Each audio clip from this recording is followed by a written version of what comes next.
Hello everyone, welcome back to another short recipe.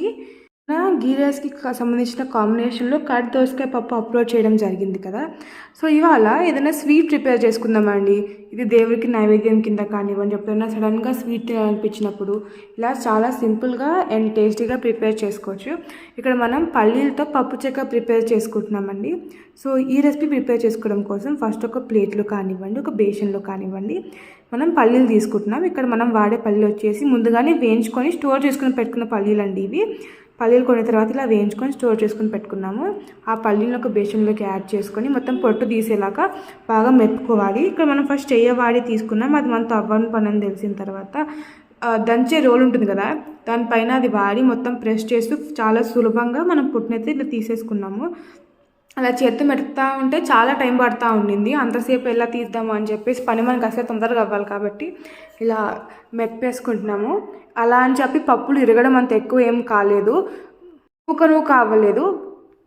పొట్టు తీసుకున్న తర్వాత పైన పొట్టు అంతా బయట దులిపేసి వచ్చాము. సో ఈ లోపల మనం ఇక్కడ బెల్లాన్ని మొత్తం పాకంలాగా పట్టుకున్నామండి. ఇలా పట్టుకున్న తర్వాత స్ట్రెయిన్ చేసేస్తాం. కొంచెం చల్లారిన తర్వాత, చల్లారక ముందు స్ట్రెయిన్ చేయొద్దండి.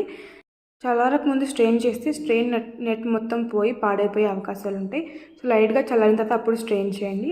తర్వాత మనం ఈ స్ట్రెయిన్ చేసిన పాకాన్ని ఒక గిన్నెలోకి తీసేసుకొని దాన్ని ఇప్పుడు మొత్తం బాగా ఉడకనివ్వాలి. ఇది ఉడికిందో లేదో టెస్ట్ చేయడానికి ఒక బౌల్లో మనం కొంచెం వాటర్ యాడ్ చేసుకొని మధ్య మధ్యలో చూసుకుంటా ఉన్నామండి. ఇలా పల్లీల్ని పొట్టు తీసుకొని పెట్టుకున్నాం కదా, ఇది ఇలా మొత్తం మరుగుకు వస్తూ ఉంది కదా. సో ఇలా మరుగుతున్నప్పుడు మనం ఫస్ట్ చెక్ చేసుకున్నాము. ఒక బౌల్లో వాటర్లోకి కొంచెం యాడ్ చేసుకొని అప్పుడు కొంచెం దగ్గరగా అయినది చూసుకున్నామండి. ఇక్కడ చూస్తే ఇక్కడ అంత పాకంకి రెడీ అవ్వలేదు. సో ఇంకొంచెం సేపు అప్పుడు మనం ఉడికించుకున్నాము.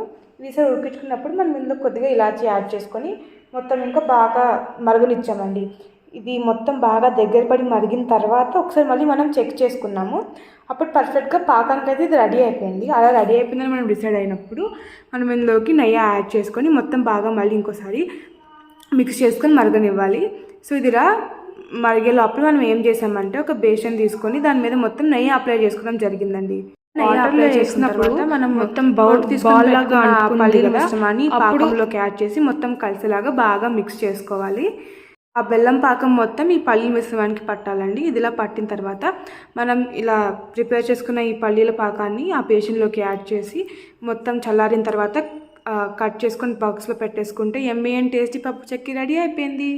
ఇదండి మన పల్లీల పప్పు చెక్క రెసిపీ. మీకు నచ్చింది అనుకుంటున్నాను. If so please do try it and don't forget to subscribe. Have a great time. Bye.